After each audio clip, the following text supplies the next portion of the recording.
वे अमरीका तू सैफर आया, खान ने हक दा लम लहराया, तुसी कराया दम तमाद, बनया झगड़े दी बुनियाद, हूं डींदा मुल्के बर्बाद, वर्दियां वालड़े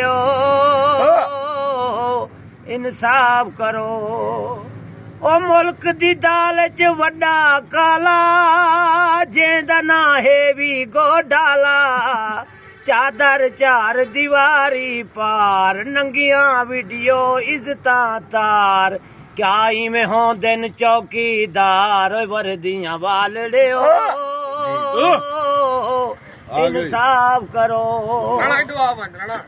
ओए असली नस्ली खून दियां गल्लां, दल इंसाफ कानून दियां गल्लां, 35 सालां तू पी नून चुसेंदी रही है अवाम दा खून, ना इंसाफ दे ना कानून, वर्दियां वालड़े इंसाफ करो। ओ मुल्क